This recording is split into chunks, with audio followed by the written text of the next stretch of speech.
So we have a Supreme Court ruling that's going to change the face of legal immigration.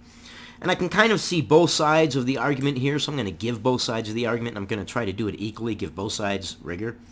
Because like I say on my channel all the time, every conflict, every argument, every debate has two sides, if not more. And each side believes that they're right. So there's little bits of truth on each side, in a manner of speaking anyways. So we'll read this and then I'll give my opinions. 5-4, Supreme Court allows rule to take effect that could reshape legal immigration. Legal immigration has nothing to do with illegal immigration. The Supreme Court, in a 5-4 vote Monday, cleared the way for the Trump administration to make it more difficult for low-income immigrants seeking to come to or trying to remain legally in the United States. The so-called public charge rule, unveiled in August, impacts people who rely on public assistance, including most forms of Medicaid, food stamps, and housing vouchers.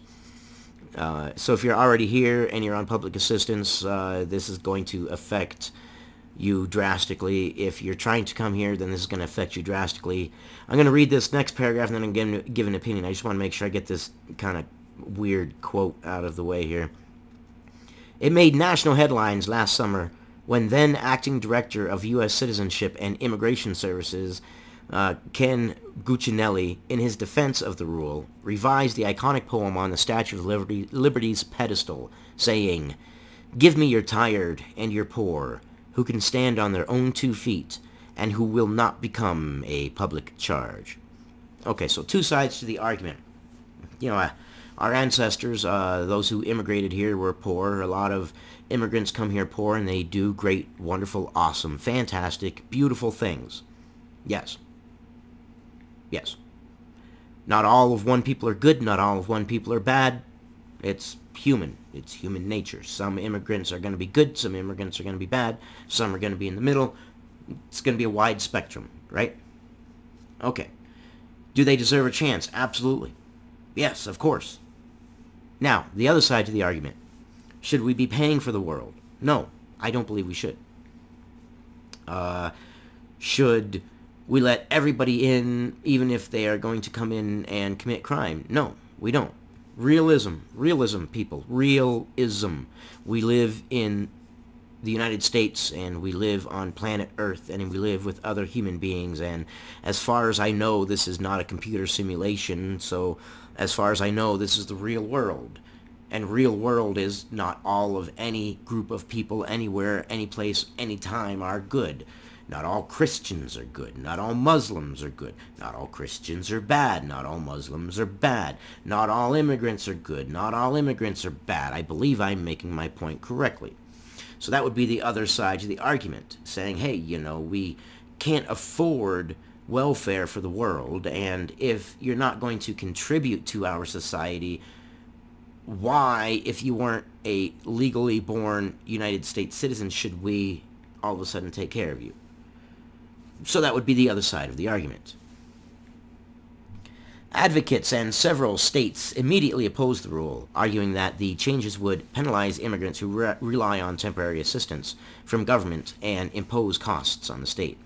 Now, as long as they're on them temporarily, hell, yeah, why not? I mean, I don't see it. So this is kind of my middle ground. Yes, I believe that they should get public assistance temporarily, sure. But they should show that they're at least trying to do something, barring any issues that mean that they physically or mentally are incapable of working. Then we've got to figure out something different. But if they're capable of working and they're receiving food stamps and Section 8 housing and other kinds of assistance, then wouldn't you kind of want them to show that, hey, we're showing improvement. I appreciate this money that you, the United States citizens, are giving me in the form of tax money, that I am getting in the form of food and hopefully some sort of education, and I am showing you that I'm putting that to good use. I'm not squandering it. I'm not sitting on my behind watching Jerry Springer 18 hours a day doing nothing and just, expecting the checks even though I'm perfectly capable of working. You know what I mean. Why not? I mean, that sounds reasonable. If I'm being unreasonable, let me know. But that to me sounds perfectly reasonable. Yes, go ahead. If you need assistance, absolutely. It's temporary. show us that you're trying to improve. And like I said, that's barring anything that actually prevents someone from working, physical or mental or whatnot. Then we've got to figure something else out. I'm talking about men and women who are able to work. That's what I'm talking about. Monday's vote split along ideological lines, with the 5 conservative justices in the majority. And of course it was split along ideological lines because nobody in this country seems capable of looking past partisan this or ideological that or religious this or whatever. I mean, you know, people should open their eyes and look from it realistically. I do not in any way, shape, or form envy these judges because how would I vote? You know, I don't believe it would be the way that any of them really... God, I don't know. It's such an intricate subject, and I can see both sides of it. I would vote somewhere along the lines of, yes, absolutely have some sort of temporary assistance. But, gosh darn it, if the American people are kind enough to help you, then wouldn't it be awesome to show that you're using it to its proper end and not abusing it? I believe that that's fair. I do.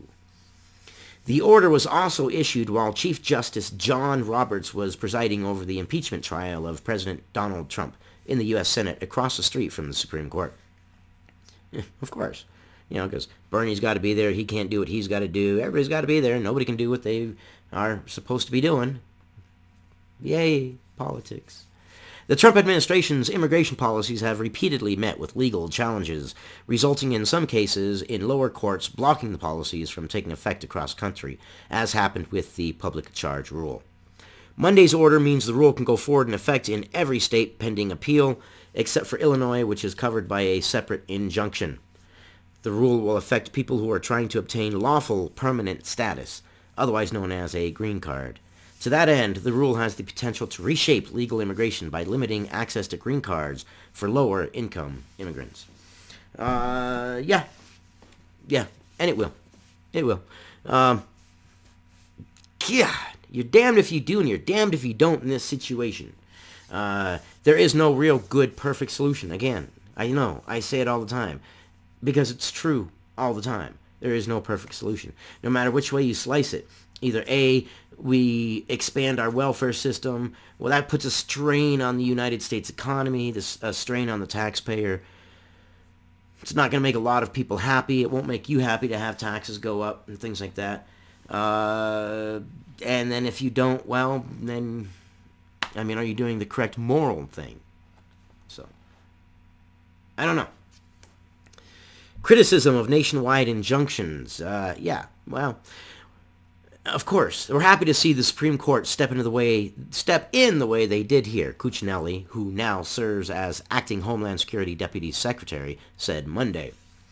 It is very clear the U.S. Supreme Court is fed up with these national injunctions by judges who are trying to impose their policy preferences instead of enforcing the law.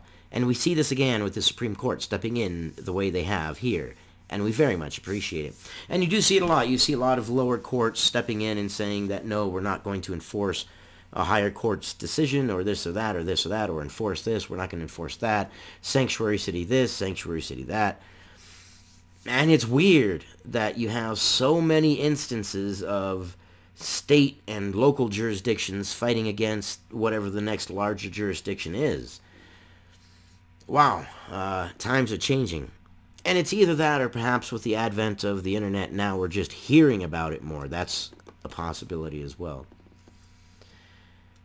Yeah, it's a tough issue. But I definitely do want your opinion on it because, as you can tell, I'm pretty wishy-washy on it. Yeah, of course I want to help people. I want to help everybody. I do, but can we really afford to help everybody? And then, is it okay that someone uses public assistance from taxpayer money in the form of food stamps or rent assistance or things like that, and that they are capable of working but they don't even try to work? Is that fair? Am I missing something? Am I not seeing the forest through the trees?